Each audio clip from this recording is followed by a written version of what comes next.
नमस्कार बच्चों, आइए अपनी एनसीईआरटी जंपर सीरीज को आगे बढ़ाते हुए principle of inheritance and variation के सवाल करते हैं। तो पहला सवाल है, all gene located on same chromosome. अगर सारी जीन एक ही क्रोमोसोम पर लोकेटेड हैं तो क्या होता है? अगर सारी जीन एक ही क्रोमोसोम पर लोकेटेड होता है तो ये लिंकेज ग्रुप कहलाता है। तो क्या करेगा? Form one linkage group. तो पहले का हमारा बी सही हो जाएगा। अगर जितने ज़्यादा लिंकेज ग्रुप बढ़ेंगे, पैरेंटल कैरेक्टर जो है उतने ही ज़्यादा बढ़ेंगे और उतनी ही ज़्यादा सिमिलरिटी होगी। और अगर पैरेंटल कैरेक्टर बढ़ेंगे, लिंकेज बढ़ेगा तो रिकॉम्बिनेंट कम होगा। तो पहले का हमारा बी आंसर सही हो जाएगा। दूसरा सवाल है, condition of karyotype 2n+1, 2n-1 and 2n+2, 2n-2 are called aneuploidy, polyploidy. तो ऐसी कंडीशन को एन्यूप्लॉइडी बोलते हैं। जहाँ पे 2n+1-1 का अंतर होता है उसे एन्यूप्लॉइडी कहते हैं। तो सेकंड का हमारा ये आंसर सही हो जाएगा। अगर ये पूछा जाता है कि फीमेल में बताइए कितने लिंकेज ग्रुप होते हैं, तो फीमेल में 23 लिंकेज ग्रुप होते हैं। और ह्यूमन मेल में कितने पूछे जाएंगे, तो ह्यूमन मेल में 24 लिंकेज ग्रुप होते हैं, क्योंकि 22 ऑटोसोम होंगे और X+Y होंगे। और फीमेल में 23 लिंकेज ग्रुप होंगे, 22 ऑटोसोम प्लस XX। 2n+1 को ट्राइसोमी कहते हैं, 2n-1 को मोनोसोमी कहते हैं, 2n+2 को टेट्रासोमी कहते हैं और 2n-2 को नलीसोमी कहते हैं। ये आपको याद रखना है। लिंकेज का भी पिछला सवाल कराए थे। तो लिंकेज इनवर्सली प्रोपोर्शनल होता है डिस्टेंस बिटवीन दो जीन के बीच में अगर डिस्टेंस ज़्यादा होगी तो लिंकेज कम होगा, या मैप यूनिट, या रिकॉम्बिनेंट फ्रीक्वेंसी, या क्रॉसिंग ओवर, ये सारे के सारे लिंकेज से इनवर्सली प्रोपोर्शनल होंगे। ये याद रखना है। तो सेकंड का आंसर जो हमारा हो जाएगा वो ये आंसर सही हो जाएगा। अगला सवाल है, distance between the gene and percentage of recombination show. तो अभी हमने जो एक रिलेशन बताया था कि डिस्टेंस ऑफ जीन और रिकॉम्बिनेशन का, या मैप यूनिट का, या रिकॉम्बिनेंट फ्रीक्वेंसी का, या क्रॉसिंग ओवर का, ये डायरेक्ट रिलेशनशिप होता है। तो तीसरे का हमारा ये सही हो जाएगा। अगर यहीं पे लिंकेज से रिलेशन पूछा होता तो वो इन्वर्सली रिलेशन हो जाता, लेकिन जीन और परसेंटेज और रिकॉम्बिनेशन का पूछा गया तो डायरेक्ट रिलेशनशिप होता है। तीसरे का हमारा ये आंसर सही हो जाएगा। अगला सवाल है, if a genetic disease is transfer from a phenotypically normal but carrier female to only some of male progeny, this disease is called autosomal dominant, autosomal recessive, sex link dominant और sex link recessive. तो अगर female जो है career है और कुछ mail progeny effect हो रहा है तो ऐसी बीमारी जो होती है वो सेक्स लिंक रिसेसिव डिजीज होती है। क्योंकि अगर एक भी एक्स में प्रॉब्लम हुआ, म्यूटेशन हुआ, तो मेल में तुरंत हो जाएगा। हालांकि फीमेल में डबल एक्स होता है तो एक में वो कैरियर हो जाएंगे, लेकिन मेल में केवल एक एक्स होता है, तो अगर कोई भी इफेक्ट होगा तो बीमारी हो जाएंगी। तो चौथे का हमारा डी आंसर सही हो जाएगा। तो X linked recessive disease is more common in male. अगर पूछा जाएगा कि बताइए एक्स लिंक्ड रिसेसिव डिजीज किस में कॉमन है, तो मेल में कॉमन है। क्यों कॉमन है? बिकॉज XY मेल के लिए एक चाहिए। अगर इसलिए कॉमन है क्योंकि इसमें केवल एक्स को अफेक्टेड करना है और मेल को बीमारी हो जाएगी, जबकि फीमेल के लिए दोनों एक्स को अफेक्टेड होना चाहिए। तो एक्स लिंक्ड रिसेसिव डिजीज कौन कौन सी होती हैं? कलर ब्लाइंडनेस और हीमोफीलिया होती हैं। अगला सवाल है, in sickle cell anaemia glutamic acid is replace by valine, which one of the following triple codon of are valine. तो पूछा गया कि सिकल सेल एनीमिया में ग्लूटामिक एसिड के स्थान पर वेलिन आ जाता है। तो ग्लूटामिक एसिड को जो कोडान होता है वो GAG होता है और उसके स्थान पे GUG हो जाता है। तो GUG जो होता है वेलिन को कोड करता है। तो पाँचवें का हमारा डी आंसर सही हो जाएगा। अगला सवाल है, person having genotype IA/IB would show the blood group AB, this is because of. तो पर्सन जो ब्लड ग्रुप IA/IB शो करता है ये एग्जाम्पल होता है कोडोमिनेंस का। तो छठे का हमारा बी आंसर सही हो जाएगा। अगला सवाल है, ZZ and ZW type of sex determination किस में पाया जाता है? तो ZZ और ZW type of sex determination पाया जाता है पीकॉक में। तो सातवें का डी आंसर सही हो जाएगा। इसमें जो ZZ होता है ये मेल होता है और ZW जो होता है ये फीमेल होता है। तो अगर दोनों में ये बताया जाए कि कौन डिसाइड करेगा सेक्स को, तो फीमेल डिसाइड करती है इसमें। तो ये आपको याद रखना है। तो सातवें का हमारा डी आंसर सही हो जाएगा। अगला सवाल है, ये क्रॉस बिटवीन टू टाल plant resulting in of spring having few dwarf plant, what would B genotype of both the parent. कह रहा है कि जो है दो प्लांट के बीच, जो टॉल प्लांट है उनके बीच में क्रॉस कराया जा रहा है, तो कुछ ड्वार्फ प्लांट आ जाते हैं, तो पेरेंट का जो जीनोटाइप होगा वो क्या होगा। तो आइए समझते हैं। तो हम बात करें तो कैपिटल टी क्या होता है? टॉल होता है। कैपिटल टी स्मॉल टी भी टॉल होता है और स्मॉल टी ड्वार्फ होता है। तो क्वेश्चन में कह रहा है कि दो टाल प्लांट के बीच में क्रॉस कराएंगे तो कुछ ड्वार्फ आएंगे। तो अगर हम केवल टाल की बात करें तो कैपिटल टी से ही क्रॉस कराएंगे तो केवल टाल ही आएंगे। ड्वार्फ नहीं आएंगे, लेकिन जब कैपिटल टी और स्मॉल टी का क्रॉस कराएंगे तो ड्वार्फ आ जाएगा। आइए देखते हैं। तो देखिए capital T small T cross कराएं तो कैपिटल टी ये टॉल आ गया, कैपिटल टी स्मॉल टी ये टॉल आ गया, स्मॉल टी और कैपिटल टी के बीच में रहा है टॉल आ गया, लेकिन जब स्मॉल टी और स्मॉल टी के बीच में कराएं तो ड्वार्फ आ गया। तो जो हमारा आंसर होगा वो 8वें का बी आंसर सही हो जाएगा। अगर कैपिटल टी और स्मॉल टी के बीच में कराएंगे तो इसमें सारे के सारे टॉल आ जाएंगे, इसमें भी सारे के सारे टॉल आ जाएंगे। और अगर डी ऑप्शन की बात करें तो इसमें टॉल और ड्वार्फ दोनों आएंगे, लेकिन क्वेश्चन में कह रहा है कि फ्यू ड्वार्फ आएंगे, कुछ ड्वार्फ आने चाहिए, इसलिए हमारा बी आंसर सही हो जाएगा। अगला है इन ये dihybrid cross if you get 9:3:3:1 ratio it denote that the allele of two gene are interacting with each other, it is a multigenic inheritance, it is in case of multiple allelism, the allele of which gene are segregate independently. तो 9 का D answer सही हो जाएगा।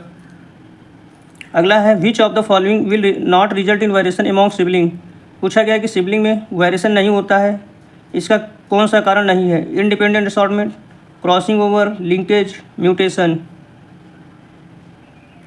तो sibling species के बीच में जो sibling होते हैं रिलेशन में, उनके बीच में वायरेशन इसलिए नहीं होता है क्योंकि उसमें लिंकेज ग्रुप जो होता है वो ज़्यादा होता है। इसके अलावा अगर बात करें म्यूटेशन से, क्रॉसिंग ओवर से, इंडिपेंडेंट असॉर्टमेंट ऑफ जीन से, इसे क्या होगा? वायरेशन होगा। पूछा गया कौन से कारण से वेरिएशन नहीं होता है सिबलिंग के बीच में? तो लिंकेज की वजह से, क्योंकि इसमें जो जीन होते हैं वो क्रोमोसोम के बहुत ही पास होते हैं। तो 10वें का सी आंसर सही हो जाएगा। तो Mendel's law of independent assortment hold good for gene situated on the homologous chromosome. ये आपको याद रखना है कि Mendel law of independent assortment में जीन जो होते हैं किस पे थे? होमोलॉगस क्रोमोसोम पे थे। तो 11 का बी आंसर हमारा सही हो जाएगा। ऑकेशनली ये single gene may have express more than one effect, the phenomena is called. कह रहा है कोई एक सिंगल जीन है लेकिन उसके एक्सप्रेशन एक से ज़्यादा होते हैं, ऐसे इफेक्ट को क्या कहेंगे? तो प्लियोट्रॉपी कहेंगे। ये प्लियोट्रॉपी का एग्जाम्पल है कि एक ही जीन में मेनी कैरेक्टर होते हैं, उसे प्लियोट्रॉपी कहते हैं। तो 12 का सी आंसर सही हो जाएगा। अगला है in a certain taxon of insect some have 17 chromosome and other have 18 chromosome, the 7 and 18 chromosome bearing organism are. तो जो मेल होते हैं इस टाइप में XO और XX होता है।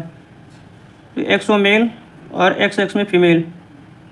तो मेल में एक क्रोमोसोम क्या होता है? कम होता है। तो 17 मेल में 17 हो जाएंगे और फीमेल में 18 हो जाएंगे। तो जो हमारा आंसर सही होगा वो 13 का ये आंसर सही हो जाएगा। अगला है the inheritance pattern of a gene over generation among human is study by pedigree analysis, character study on the pedigree analysis as equivalent to quantitative trait, Mendelian trait, polygenic trait और maternal trait. तो ये होता है Mendelian trait होता है। इसमें क्या होता है? सिंगल जीन डिसऑर्डर होता है मेंडेलियन ट्रेट में। तो 14 का हमारा बी आंसर सही हो जाएगा। अगला है it is side that Mendel propose that the factor controlling any character is discrete and independent, his proposition was based on resulting of 3 generation of A cross, observation that the offspring of A cross made between the plant having 2 contrasting characters so only 1 character without any blending, self pollination of upon offspring, और D है cross pollination of upon generation with recessive parent. तो हमारा answer जो होगा वो भी सही हो जाएगा कि इन्होंने ऑब्जर्व किया था जब क्रॉस कराया गया 2 प्लांट के बीच में और इन्होंने देखा कि उसमें कोई भी ब्लेंडिंग नहीं थी। तो 15वें का बी आंसर सही हो जाएगा। अगला सवाल है 2 gene A and B are linked, 2 gene A and B are linked in a dihybrid cross involving this 2 gene, the F1 heterozygote is crossed with homozygous recessive parental type, what would be the ratio of offspring in next generation? तो ये जो दिया गया है ये दिया गया है टेस्ट क्रॉस का। टेस्ट क्रॉस में क्या होता है कि जब हम हेटेरोजाइगस कंडीशन होती है कैपिटल टी स्मॉल टी और जब इसका क्रॉस कराते हैं होमोजाइगस रिसेसिव के साथ में, तो ये जो रेशियो निकल के आता है ये 1:1 निकल के आता है और इसी को टेस्ट क्रॉस बोलते हैं। तो 16 का हमारा डी आंसर सही हो जाएगा कि हेटेरोजाइगस के जब क्रॉस जो है होमोजाइगस रिसेसिव से कराते हैं तो इसको टेस्ट क्रॉस बोलते हैं और टेस्ट क्रॉस का जो रेशियो होता है वो 1:1 होता है। तो 16 का डी आंसर सही हो जाएगा। अगला है in the F2 generation of a Mendelian dihybrid cross the number of phenotype and genotype are. तो मेंडेलियन डाइहाइब्रिड क्रॉस में फिनोटाइप जो होते हैं वो 4 होते हैं और जीनोटाइप 9 होते हैं। तो जो हमारा आंसर सही हो जाएगा वो 17 का डी आंसर सही हो जाएगा। अगर ये सवाल पूछा जाए कि मेंडेलियन डाइहाइब्रिड क्रॉस में कितने प्रोजनी बनते हैं तो 16 प्रोजनी बनते हैं। अगर ये सवाल पूछा जाए कि मेंडेलियन डाइहाइब्रिड क्रॉस में कितने पेरेंटल होंगे तो 16 में से 10 जो होंगे वो पेरेंटल होंगे।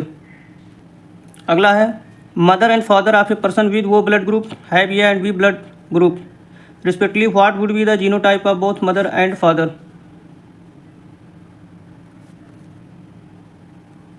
तो क्वेश्चन कह रहा है कि कोई मदर और फादर है और उस पर्सन का ब्लड ग्रुप वो है, ग्रुप है A and B blood group, respectively what will be genotype of mother and father. तो मदर और फादर का जीनोटाइप क्या होगा, यानी कोई मदर एंड फादर है और वो पर्सन है, पर्सन का ब्लड ग्रुप ओ है और ए एंड बी है। तो पूछा गया कि बताइए पिताजी का मदर एंड फादर का जो है ब्लड ग्रुप क्या होगा, जीनोटाइप क्या होंगे। तो both mother and father are heterozygous होंगे for A and B blood group respectively. तो 18 का हमारा सी आंसर सही हो जाएगा।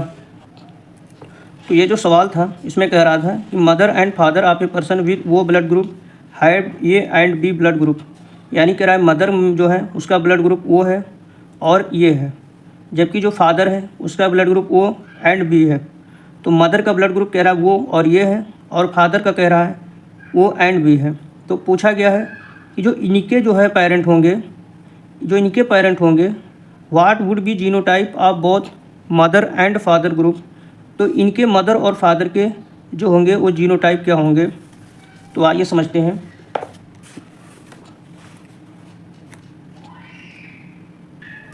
तो here both mother and father are heterozygous for A and B blood group, क्योंकि मदर और फादर जो है वो ब्लड ग्रुप हैं और ए एंड बी है, तो इसे साबित होता है क्या होंगे, हेट्रोजाइगस कंडीशन में होंगे। Respectively then flow of their progeny would be वो ब्लड ग्रुप, और जो प्रोजनी होगी उसको वो ब्लड ग्रुप है। दिस एक्सप्लेन कैसे करेंगे, पेरेंट फादर के पास में ब्लड ग्रुप क्या था, बी और आई, यानी बी ब्लड ग्रुप था और वो ब्लड ग्रुप था। मदर के पास ए ब्लड ग्रुप था और वो ब्लड ग्रुप था। इनके बीच में जब क्रॉस कराएंगे तो आई बी का आई ए से कराएंगे तो आई ए आई बी F1 जनरेशन में बनेगा ए बी ब्लड ग्रुप। तो कौन सा ब्लड ग्रुप आ जाएगा, ए बी ब्लड ग्रुप। और जब बी का आई से कराएंगे तो बी ब्लड ग्रुप आ जाएगा, और फिर आई का ए से कराएंगे तो ये ब्लड ग्रुप आ जाएगा, और आई का आई से कराएंगे तो वो ब्लड ग्रुप आ जाएगा। तो जो हमारा आंसर होगा वो सी आंसर सही हो जाएगा।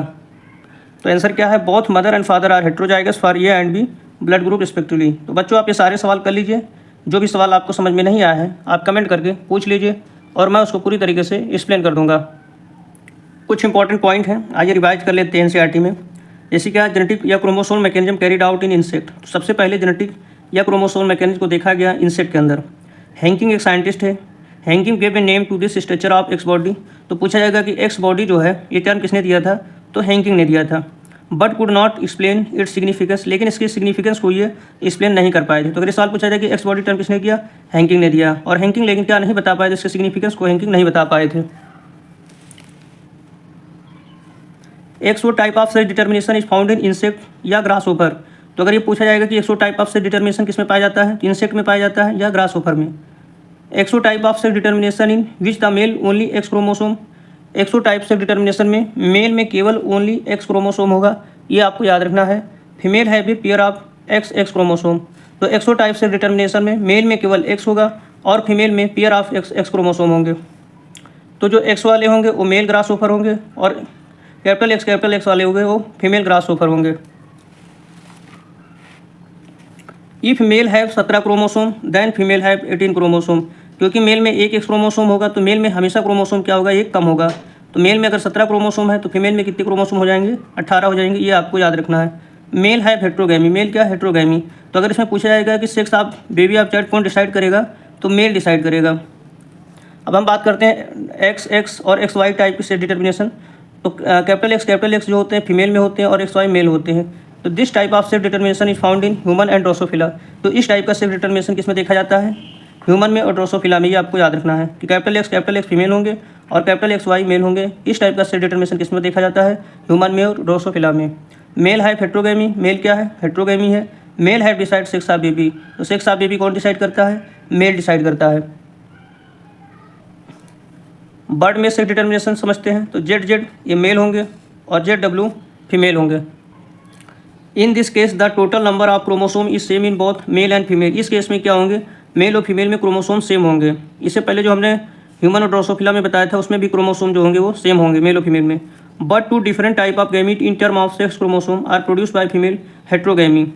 मेल है भी पेयर ऑफ जेड क्रोमोसोम। तो बर्ड में जो सेक्स डिटर्मिनेशन हो जाता है उसमें पूछा जाएगा हेट्रोगैमी कौन होंगे, तो फीमेल होंगे। तो इसमें सेक्स ऑफ बेबी कौन डिसाइड करेगा, बर्ड में ये फीमेल डिसाइड करती है। जबकि ग्रासोफर में, ह्यूमन में, ड्रोसोफिला में कौन डिसाइड कर रहा था, वहाँ पे मेल डिसाइड कर रहा था, और बर्ड में फीमेल डिसाइड करेगी, ये आपको याद रखना है। Sex determination in honey bee की बात करें तो फीमेल में 32 क्रोमोसोम होते हैं और मेल में 16 क्रोमोसोम होते हैं। तो फीमेल में जब 32 क्रोमोसोम होंगे तो इसमें मियोसिस होगी, तो 16 क्रोमोसोम हो जाएंगे, और मेल में 16 ही क्रोमोसोम होते हैं, इसलिए इसमें क्या होती है, माइटोसिस होगी, और 16 के 16 क्रोमोसोम जो भी है अपनी ग्रोथ करेंगे। अब क्या करेंगे, 16 क्रोमोसोम मेल का और 16 क्रोमोसोम फीमेल का फ्यूज करेंगे तो 32 क्रोमोसोम बनेंगे, और क्या बनेंगे, फीमेल बनेगी। लेकिन जो फीमेल का 16 क्रोमोसोम है, ये इसमें गैमेट का फ्यूजन नहीं होगा, और विदाउट फ्यूजन के जो होता है वो मेल बनता है। इसी कंडीशन को पार्थेनोजेनेसिस बोला जाता है। Haploid diploid sex determination system, तो पूछा जाएगा कि हनी बी में कौन सा सेक्स डिटर्मिनेशन होता है, तो हैप्लॉइड डिप्लॉइड होता है। डिप्लॉइड फीमेल होगी और हैप्लॉइड मेल होगा, फीमेल डिप्लॉइड होगी और मेल हैप्लॉइड होगा। तो डिप्लॉइड हैप्लॉइड टाइप की सेक्स डिटर्मिनेशन किसमें पाई जाती है, हनी बी में। The sex determination in honey be based on number of set of chromosome in an individual species, तो ये आपको याद रखना है। आइए समझते हैं कुछ इंपॉर्टेंट पॉइंट है, जैसे कैपिटल टी, तो ये होमोजाइगस होते हैं, होमोजाइगस डोमिनेंट, या इसी को ट्रू ब्रीडिंग बोलते हैं। तो कैपिटल टी क्या है, होमोजाइगस डोमिनेंट है, या इसे ट्रू ब्रीडिंग है। कहीं कहा जाए ट्रू ब्रीडिंग क्या है, तो कैपिटल टी है। स्मॉल टी क्या है, होमोजाइगस रिसेसिव है, या इसी को भी ट्रू ब्रीडिंग बोलते हैं। तो कैपिटल टी क्या है, होमोजाइगस डोमिनेंट या ट्रू ब्रीडिंग, और स्मॉल टी क्या है, होमोजाइगस रिसेसिव या ट्रू ब्रीडिंग। कैपिटल टी की बात करें तो ये हेट्रोजाइगस की कंडीशन होती है या हाइब्रिड की कंडीशन होती है। तो कैपिटल टी क्या है, होमोजाइगस डोमिनेंट, स्मॉल टी क्या है, होमोजाइगस रिसेसिव। कैपिटल टी क्या है, heterozygous dominant. Capital T small T is called genotype, इन्हें क्या कहते हैं, जीनोटाइप कहते हैं, और इन्हीं के ट्रेट को क्या कहते हैं, फिनोटाइप कहते हैं। जैसे क्या है, कैपिटल टी क्या है, टॉल है, स्मॉल टी क्या है, ड्वार्फ बताता है, और कैपिटल टी टॉल बताता है। तो जो हमें बाहर से दिखाई देता है कि टॉल है, ड्वार्फ है, ये क्या होते हैं, फिनोटाइपिक कैरेक्टर होते हैं। मोनोहाइब्रिड फिनोटाइपिक रेशियो क्या होता है, 3:1 होता है। तो इसमें 3 टॉल होंगे और 1 ड्वार्फ होंगे। मान लीजिए 4 प्लांट हैं, तो 4 प्लांट में से 3 प्लांट जो होंगे वो टॉल होंगे और 1 प्लांट क्या होगा, ड्वार्फ होगा। मान लीजिए पूछा जाए कि बताइए 100 प्लांट हैं, उसमें से कितने प्लांट टॉल के होंगे और कितने ड्वार्फ के होंगे, तो 75 प्लांट जो होंगे वो टॉल के होंगे और 25 ड्वार्फ के होंगे। या अगर परसेंटेज पूछा जाता है तो 75% टॉल होगा और 25% होगा वो ड्वार्फ होगा, ये आपको याद रखना है। मोनोहाइब्रिड जीनोटाइपिक रेशियो क्या होता है, 1:2:1, 1 कैपिटल टी स्मॉल टी 2 और स्मॉल टी 1। मोनोहाइब्रिड में अभी हमने कहा 75% टॉल होते हैं, 25% ड्वार्फ होते हैं। मोनोहाइब्रिड में कितनी प्रोजनी बनती हैं, 4 प्रोजनी बनती हैं, 2, 3, 4। मोनोहाइब्रिड टेस्ट क्रॉस रेशियो क्या होता है, 1:1 होता है। इनकम्प्लीट डोमिनेंस का फिनोटाइपिक रेशियो अगर पूछा जाएगा तो क्या होता है, 1:2:1। 1 क्या है, रेड, 2 क्या है, पिंक, और 1 क्या है, वाइट। तो इनकम्प्लीट डोमिनेंस का फिनोटाइपिक रेशियो क्या है, 1:2:1। और जीनोटाइपिक रेशियो क्या है, 1:2:1। यानी इनकम्प्लीट डोमिनेंस का फिनोटाइपिक रेशियो और जीनोटाइपिक रेशियो क्या होता है, सेम होता है।